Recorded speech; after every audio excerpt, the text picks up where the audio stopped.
Hi friends, எல்லோரும் எப்படி இருக்கீங்க? ஃப்ரெண்ட்ஸ், இன்றைக்கி எக் நூடுல்ஸ் பண்ணலான்னு இருக்கேன். வாங்க போகலாம். ஒரு தவாவில் எண்ணெய் ஊற்றி நல்லா காய வச்சுடுங்க. வச்சதுக்கப்புறம் வெங்காயத்தை போட்டு நல்லா வதக்கிக்கிங்க. நல்லா வெங்காயம் வதக்கணும், அப்போ தான் டேஸ்ட் அதிகமாக இருக்கும். இதே ஃபார்முலா தான் பிரியாணிக்கும். வெங்காயம் எவ்வளோ வதங்குதோ அந்த அளவுக்கு டேஸ்ட் இருக்கும் ஃப்ரெண்ட்ஸ். பாருங்கள், வெங்காயத்தை நல்லா வதக்கிக்கிங்க, கருகாமல் வதக்கிக்கோங்க.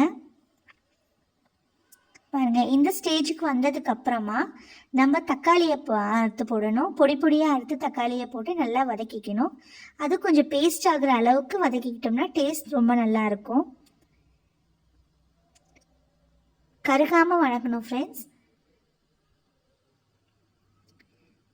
நான் நூடுல்ஸ் எப்போவும் பண்ண மாட்டேன். எப்பாவது ஒரு நாளைக்கு ஒரு 2 months ஒன்ஸ் அந்த மாதிரி தான் பண்ணுவேன். நான் 2 பார் நூடுல்ஸ் எடுத்துக்கிறேன். அதோடைய மசாலாவையும் போட்டு நல்லா வதக்கிக்கணும். நல்லா வதக்கினதுக்கப்புறமா அது பேஸ்ட் கன்சிஸ்டன்ட் வந்ததுக்கப்புறம் பாருங்கள், நம்ம ஊற்றின எண்ணெய் பிரிஞ்சு வந்துடும்.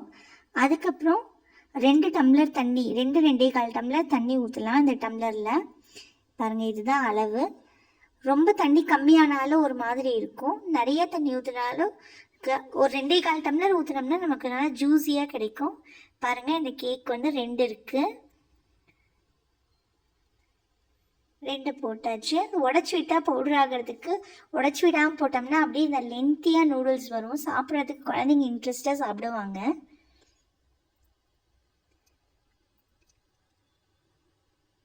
சாரி ஃப்ரெண்ட்ஸ், கரண்ட் வேறு போயிடுச்சு. நூடுல்ஸ் வெந்துட்டுருக்க அந்த டைமில் நம்ம வந்து எக்கை வந்து தனியாக தவாவில் போட்டுடலாம்.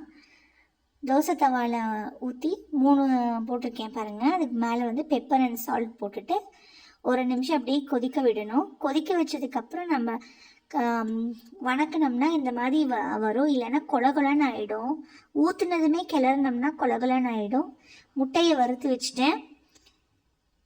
இப்போ நமக்கு நூடுல்ஸும் ரெடி ஆகிடுச்சு.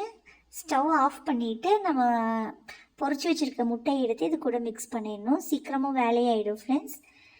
இது ஹாஸ்டலில் இருக்கவங்களுக்கெல்லாம் ஈஸியாக இருக்கும். தேங்க்யூ ஃபார் வாட்சிங் my video. Bye friends, subscribe பண்ணுங்கள்.